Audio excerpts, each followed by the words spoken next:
नमस्कार, सुबह के 10 बजने वाले हैं। वक्त है अपना बिहार का। मैं हूं आपके साथ विभा उपाध्याय। कोरोना के खिलाफ देश 2020 से लगातार जंग लड़ रहा है, लेकिन कोरोना हर वक्त नए नए रूप अख्तियार कर हार मानने को तैयार नहीं है।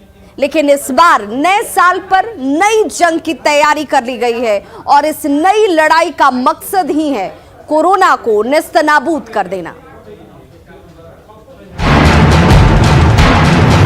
15 साल से 18 साल की आयु के बीच के जो बच्चे हैं, अब उनके लिए देश में वैक्सीनेशन प्रारंभ होगा।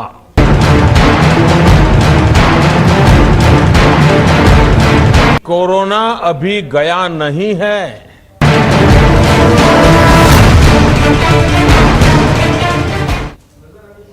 तो नया साल और नई लड़ाई, लेकिन इस लड़ाई के लिए तैयारी कैसी? कोरोना की तीसरी लहर और ओमिक्रॉन के बढ़ते खतरे के बीच बच्चों के लिए पीएम मोदी ने बड़ा ऐलान कर दिया है। 3 जनवरी से बच्चों का टीकाकरण शुरू होगा, जिसमें 15 से 18 साल के बच्चों को टीका दिया जाएगा, जो कोरोना के बढ़ते संक्रमण के बीच एक बड़ी राहत की खबर है। 3 जनवरी 2022 से बच्चों को टीका लगने की शुरुआत होगी। 15 से 18 साल के बच्चों को यह टीका लगेगा। इसके अलावा 10 जनवरी से हेल्थ केयर वर्कर्स को प्रिकॉशन के तौर पर बूस्टर डोज भी लगाने की शुरुआत हो जाएगी। वहीं 60 साल से ऊपर के लोगों को डॉक्टर की सलाह पर वैक्सीन का प्रिकॉशन डोज भी दिया जा सकेगा, जिसकी सारी तैयारियां पूरी की जा चुकी हैं। और इस बीच कोरोना को लेकर सतर्क रहने की जरूरत अभी भी है। समय समय पर अपने हाथों को धोते रहें, सैनिटाइज करें, मास्क का इस्तेमाल करें, क्योंकि कोरोना से जंग में मास्क अब भी सबसे बड़ा हथियार है। 15 साल से 18 साल की आयु के बीच के जो बच्चे हैं, अब उनके लिए देश में वैक्सीनेशन प्रारंभ होगा। 2022 में 3 जनवरी को सोमवार के दिन से इसकी शुरुआत की जाएगी। सरकार ने निर्णय लिया है कि हेल्थ केयर और फ्रंटलाइन वर्कर्स को वैक्सीन की प्रिकॉशन डोज भी प्रारंभ की जाए। इसकी शुरुआत 2022 में 10 जनवरी सोमवार के दिन से की जाएगी। साथियों, कोरोना वैक्सीन का अब तक का यह भी अनुभव है कि जो अधिक आयु वाले हैं और पहले से ही किसी न किसी गंभीर बीमारी से पीड़ित है, उन्हें प्रिकॉशन लेना सलाह योग्य है। इसको ध्यान में रखते हुए 60 वर्ष से ऊपर की आयु के कोमॉर्बिडिटी वाले नागरिकों को उनके डॉक्टर की सलाह पर वैक्सीन की प्रिकॉशन डोज का विकल्प उनके लिए उपलब्ध होगा।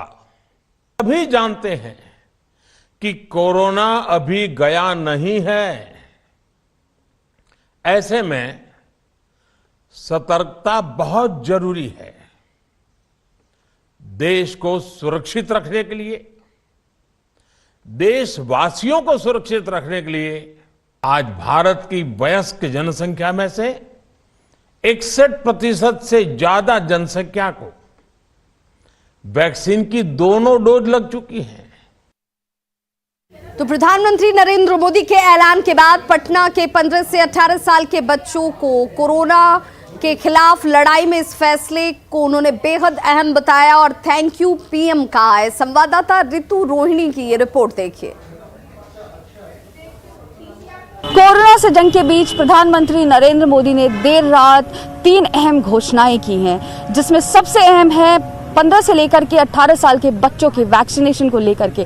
अब देश भर में 15 से लेकर के 18 साल की उम्र के बच्चों को भी 3 जनवरी 2022 से वैक्सीनेशन दिया जाएगा। इसको लेकर के पटना के जो बच्चे हैं इस उम्र के, वो क्या कुछ सोचते हैं, आइए उनसे बातचीत करते हैं और जानते हैं। हमारे साथ यहाँ पे कुछ बच्चे हैं, हम उनसे जानने की कोशिश करते हैं ये जो फैसला नरेंद्र मोदी ने लिया है, और क्या कुछ आप इसको सोचते हैं, क्या कुछ देखते हैं इसको? हम सोच रहे हैं कि बहुत बढ़िया फैसला लिए हुए हैं। क्योंकि बच्चे जितने होंगे उतने वैक्सीनेशन होगा, उतना कम कोरोना फैलेगा, उतने लोग सुरक्षित रहेंगे। यही हमारा मानना है कि पीएम नरेंद्र मोदी से कि बहुत बढ़िया काम किए हुए हैं, ऐसे ही करते रहे देश के लिए। इंडियन गवर्नमेंट जो कर रही है वो सही कर रही है, क्योंकि जो सेकेंड वेव तक जो वैक्सीनेशन का वो था कि 18+ वाले को ही लगेगा, ज़्यादा खतरा उसके सेकेंड वेव में बच्चों पे आया था। तो ये थर्ड वेव में जो ये मोदी जी फैसला लिए हैं वो कि 15 से 18 साल तक वैक्सीनेशन का, वो मेरे अनुमान से सही है।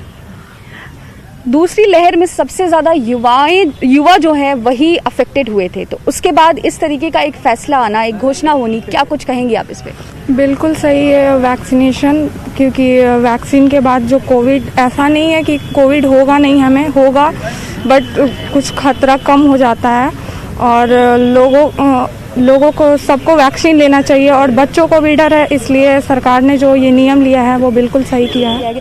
आपको बताते चले कि बिहार में तकरीबन 15 से लेकर के 18 साल की उम्र के 80 लाख से 85 लाख के बीच में जो बच्चे हैं वो बिहार में इनकी आबादी है। इसके साथ साथ देश जो है भारत, वो 113वां देश बन गया है जो बच्चों की वैक्सीनेशन को अब इस तरीके से लागू करेगा। कैमरामैन दीपक के साथ ऋतु रोहिणी की रिपोर्ट, पटना। तो 15 से 18 साल की उम्र के बच्चों के साथ 60 साल के ऊपर के बुजुर्ग और फ्रंटलाइन वर्कर्स के लिए प्रधानमंत्री ने प्रिकॉशन डोज यानी कि बूस्टर डोज की घोषणा की है। 10 जनवरी से ये डोज लगनी शुरू हो जाएगी। पटना के बुजुर्ग और स्थानीय निवासियों ने इस फैसले का स्वागत किया और कहा कि जब फ्रंटलाइन वर्कर्स सुरक्षित रहेंगे तभी हम और आप सुरक्षित रह सकते हैं। 60+ जो बुजुर्ग हैं उनके लिए भी बूस्टर डोज यानी कि उसका नया नाम अब प्रिकॉशन डोज के रूप में उन्होंने दिया है। अभी तकरीबन हमारे बिहार में 1.5 करोड़ की आबादी है जो 60+ है। तो ऐसे में ये आबादी इस तरीके से इस खबर को किस तरीके से देख रही है और क्या कुछ वो इस पे सोचती है, हम इनसे बातचीत करते हैं। हमारे साथ यहाँ पे कुछ बुजुर्ग हैं, हम इनसे जानने की कोशिश करते हैं कि ये जो फैसला नरेंद्र मोदी ने लिया है, ये जो घोषणा हुई है, इसको लेकर के वो क्या सोचते हैं। सर, नरेंद्र मोदी ने एक कल राष्ट्र को संबोधित करते हुए बुजुर्गों के लिए भी अब प्रिकॉशन डोज, बूस्टर डोज की व्यवस्था की है, इस पे क्या कुछ कहेंगे आप? प्रधानमंत्री जी ने जो बोला है वो हमेशा आगे के लिए आगाह किया है कि भाई आप इस तरह से तैयारी रखिए जिससे प्रॉब्लम फेस नहीं करना पड़े। जो नया अब स्वास्थ्य कर्मियों के साथ साथ 60+ जो उम्र के लोग हैं उनको भी अब प्रिकॉशन डोज, बूस्टर डोज दिया जाएगा, तो इस पे क्या कुछ कहेंगे आप? बिल्कुल लेना चाहिए, क्योंकि इस डोज से सब लोगों की सुरक्षा होनी है। तो हम तो कहेंगे कि हर किसी को आह्वान कीजिए कि सब लोग इस डोज को ले और सुरक्षित रहें, परेशानी में ऐसे नहीं पड़ेंगे। लेने अगर नहीं जो लोग लेते हैं उनको बताना चाहिए कि आप इस डोज को लीजिए, इससे आपको सुरक्षा मिलेगी। पहली और दूसरी लहर को अगर कुल मिलाकर के देखें तो सबसे ज़्यादा जो मौतें हुई थी कोरोना से वो इसी उम्र के लोगों की हुई थी। तो ऐसे में एक इस तरीके का फैसला जहां पे स्वास्थ्य कर्मी और जो फ्रंटलाइन वर्कर्स हैं उनके साथ साथ ही अब उनको भी बूस्टर डोज दिया जा रहा है, इस पे क्या कुछ कहेंगे आप? एकदम लेना चाहिए, एकदम लेना चाहिए, सुरक्षा के लिए जरूरी है। बहुत बढ़िया फैसला है, लेना चाहिए, सबों को लेना चाहिए। जिनको भी मैंने बच्चे को भी 15 से 18 बच्चे को भी लेना है, वो बहुत अच्छी बात है। बच्चे लोग स्कूल भी जा पाएंगे और अच्छी बात है, बहुत बढ़िया कदम है ये। देखिए, बहुत अच्छा फैसला है। स्वास्थ्य कर्मियों को सबसे पहले देना चाहिए, क्योंकि फ्रंट बैरियर वही हैं और वो स्वस्थ रहेंगे तो हम लोग भी पीछे सब खराब होने के बाद भी स्वस्थ हो जाएंगे, पहले उनको जरूरी है। आपको बताते चले कि कोरोना से हुई मौतों में सबसे ज्यादा संख्या 60+ बुजुर्गों की ही है पिछले 2 लहरों में। कैमरामैन दीपक के साथ ऋतु रोहिणी की रिपोर्ट, पटना। तो वैक्सीन को लेकर प्रधानमंत्री नरेंद्र मोदी के ऐलान के बाद जमुई के लोगों में खुशी है। जमुई के लोगों का कहना है कि 15 से लेकर 18 साल के लोगों को कोविड का टीका मिल जाने से महामारी से बचाव होगा। लोगों से बातचीत की न्यूज़ 18 संवाददाता केसी कुंदन ने। कोरोना से बचाव के लिए 15 से 18 साल के बच्चों को भी अब टीका मिलेगा और इसके लिए 3 जनवरी से टीकाकरण शुरू किया जाएगा, जैसा कि प्रधानमंत्री नरेंद्र मोदी ने ऐलान किया है। हमारे साथ जमुई शहर के कुछ लोग हैं और इनसे जानेंगे कि ये जो टीकाकरण शुरू होने की बात है कि 15 से 18 साल के बच्चों को लोगों को टीका दिया जाएगा, क्या कहना चाहेंगे, कितना सफल प्रयास होगा, कदम होगा ये? जी धन्यवाद। और ये होना भी चाहिए। 15 से 18 से लोगों को जो अभी कोरोना टीका नहीं लगा था, अभी लगाने से और जो बच्चे में जो कोरोना की संभावना था वो निश्चित तौर पे कम हो जाएगा। और देश में कोरोना महामारी जिस हमारा जनता या हमारे लोग लड़ रहे हैं, हमको लगता है कोरोना का हम लोग हराने में सफल हो जाएंगे। कुछ और लोग भी हैं, उनसे हम जानने का प्रयास करेंगे। अच्छा, क्या कितना बड़ा कदम है, क्या कहना चाहेंगे? ये सरकार का बहुत बड़ा कदम है, खास करके 15 साल से 18 वर्ष का जो उम्र होता है, किशोरावस्था का उम्र होता है। और इस उम्र में ज़्यादातर बच्चे या तो पढ़ाई से जुड़े हुए रहते हैं, कॉलेज जाते हैं, या घर का, परिवार का, बाजार का जितना भी काम होता है इसी उम्र के बच्चे करते हैं। और इस उम्र के ऊपर ज़्यादा खतरा बना हुआ रहता है कोविड का। और ये इसलिए बेहतर कदम है। 15 से 18 साल के लोगों को भी अब टीका मिल लगेगा 3 जनवरी से। बहुत अच्छी बात है। हाँ। क्योंकि बच्चे सब फ्री माइंड घूमते हैं, उनको टीका लगना बहुत ज़रूरी है। हाँ। कितना बड़ा कदम है ये कि 15 से 18 साल किस तरह का? ये तो बहुत फायदा होगा, बच्चे लोग सुरक्षित रहेंगे, उसको कोई बीमारी नहीं होगी, इससे जो बहुत फायदा है। इसलिए उस बच्चे को जरूरी है टीका लगना। कोविड से बचाव के लिए टीकाकरण जरूरी है।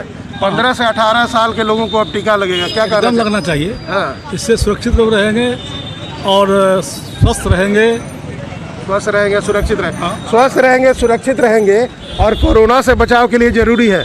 क्या समझते हैं आप, 15 से 18 साल के लोगों को टीका लग रहा है अब?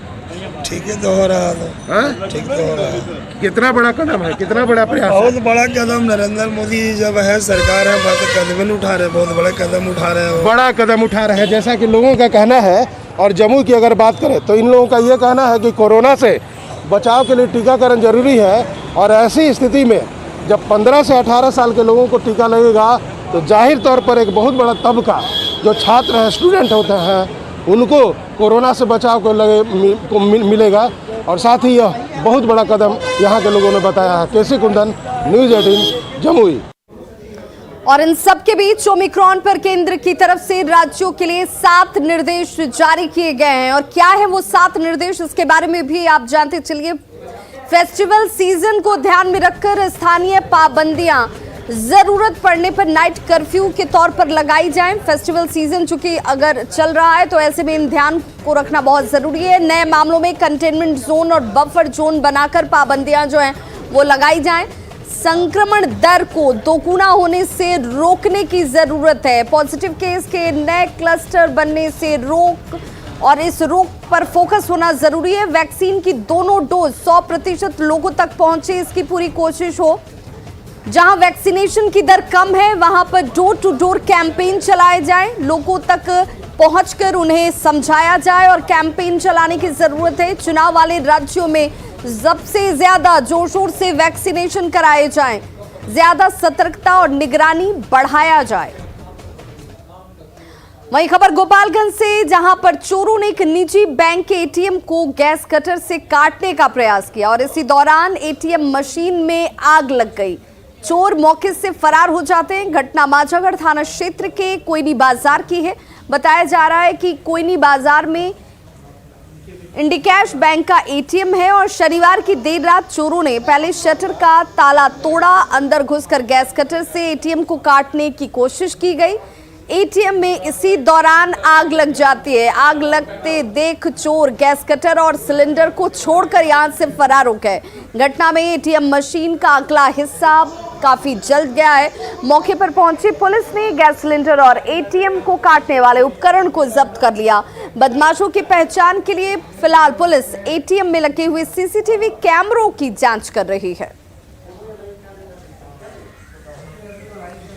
वहीं बड़ी खबर सिवान से आ रही है, जहां शराब बेचने से मना करने पर महिला का सिर फोड़ दिया गया है। महिला ने सिर फोड़ने का आरोप अपने ही गांव के शंभू तुरहा पर लगाया है और थाने में आवेदन देकर कार्रवाई की मांग की है।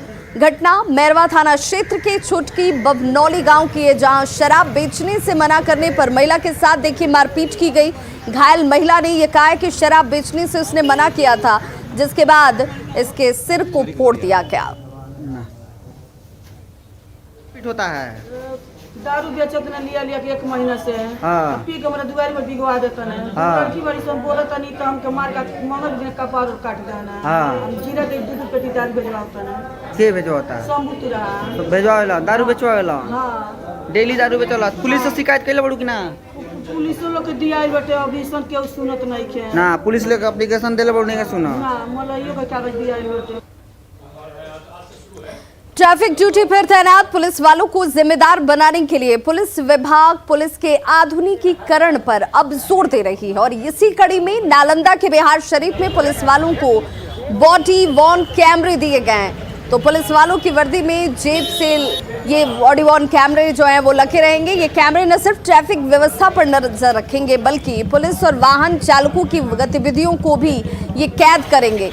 बॉडी वॉर्न कैमरे को लेकर ट्रैफिक डीएसपी से बातचीत की न्यूज़ 18 संवाददाता अभिषेक कुमार ने। इस वक्त मौजूद हैं नालंदा जिले के बिहार से स्थित अम्बेर मोड़ पर, जहां आप देख सकते हैं कि यातायात व्यवस्था को चुस्त दुरुस्त करने के लिए राज्य सरकार द्वारा एक नई पहल की गई है। जहां आप देख सकते हैं यहाँ पर जो है ट्रैफिक व्यवस्था को अच्छी ढंग से लागू करने के लिए यहाँ पर बॉडी वॉर्न कैमरा का प्रयोग किया गया। आज पहली बार जिले में 2 कैमरा मिली है जिसका उपयोग आज शुरू कर दी गई है। आप देख सकते हैं किस तरह से जो बॉडी वॉर्न कैमरा है और ये बॉडी वॉर्न कैमरा को है कि इससे ये है कि मतलब किसी द्वारा आरोप लगाया गया कि किसी आज अधिक पैसा लिया गया है या तो किसी कहा सुनी हुई, वो सारी रिकॉर्ड इसी कैमरा में होगी। तो यहाँ पर है कि इस कैमरे से सारी रिकॉर्डिंग होगी। कर्मी चौक चौराहों पर ड्यूटी करते हैं, उनके विरुद्ध बहुत से आरोप लगते हैं। फाइन काटने में वो गलती करते हैं, लोगों से उनका व्यवहार सही नहीं रहता है। तो इस चीज़ में कमी लाने और सुधार लाने के लिए या इसको पारदर्शी बनाने के लिए बॉडी वॉर्न कैमरा हर जवान को दिया जाएगा। वो कैमरा उनके शरीर पर आगे लगा रहेगा और वो जो भी कार्य करते हैं, फाइन काटते हैं, यातायात का संचालन करते हैं, इस क्रम में वो आम जनता से कैसा व्यवहार करते हैं, ये सभी चीज़ इसमें रिकॉर्ड होगा। सकते हैं जैसा कि इन्होंने बताया कि जिस तरह से जो बॉडी वॉर्न कैमरा है इससे एक पारदर्शिता आएगी और जो भी आरोप लगाया जा रहा है वो आरोप जो लगाने वाले हैं उनके सामने ये कैमरा खोला जाएगा और तब इसका ये है कि क्या आरोप लगाया और क्या सही है उसका ये क्लियर किया जाएगा। नालंदा से न्यूज़ 18 के लिए अभिषेक कुमार। खबर लखीसराय से, जहां खाद की कमी से परेशान किसान लगातार हंगामा कर रहे हैं। किसानों की समस्या खत्म होने का नाम नहीं ले रही। किसान घंटों लाइन में लगे रहते हैं लेकिन किसानों को खाद नहीं मिल पाता है। ऐसे ही किसानों से बातचीत की न्यूज़ 18 संवाददाता राकेश कुमार ने।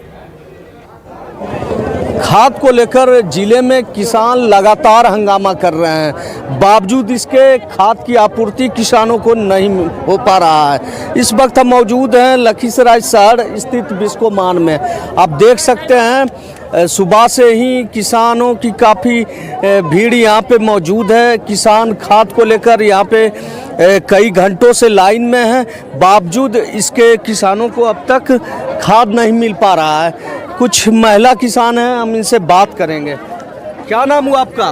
महगी देवी। यहाँ थोड़ा जस मर रहा है। 8 दिन से आया घूर जा रहा है। कहाँ से आई हैं आप? यहाँ मोरमा पतनेर पड़ता खीर हो बस्ती।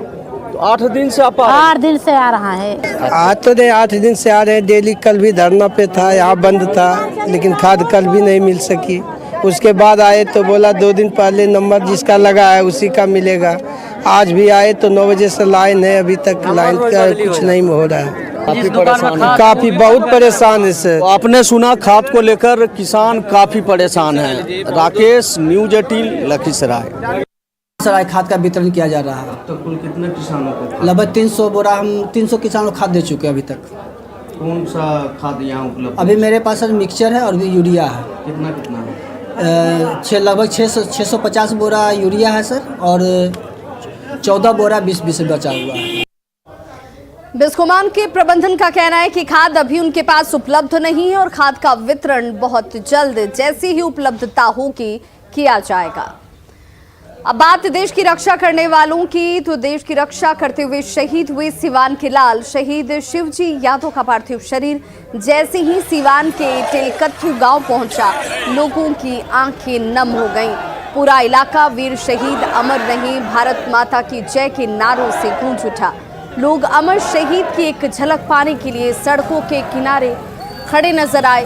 गांव में कई गांव के लोगों का जुटान हुआ। लोगों में आतंकवादियों के खिलाफ गुस्सा और नाराजगी नजर आ रही थी। वीर शहीद शिवजी यादव बीएसएफ के जवान थे जो जम्मू कश्मीर बॉर्डर पर 16 दिसंबर को आतंकियों से लड़ते लड़ते घायल हो गए थे और 2 दिन पहले शहीद हो गए। शिवजी यादव जी जो हमारे देश की रक्षा करते करते बीएसएफ के जवान अपनी जान को आहुति दिया, उनके चरणों में अपने तरफ से पूरे सिवान के जनता जनार्दन की तरफ से श्रद्धा सुमन अर्पित करता हूं। और आप शिवजी यादव जी, आप इस दुनिया में भले ही आपका शरीर नहीं है लेकिन आप जीवित हैं। आप जब तक ये धरती रहेगी, आसमान रहेगी, तब तक आपकी कृतियाँ रहेगी यहाँ और हम सब आपको गाते रहेंगे, हम सब आपको याद करते रहेंगे। तो खबरों का सिलसिला लगातार जारी है। आप देखते रहिए न्यूज़ 18 बिहार झारखंड।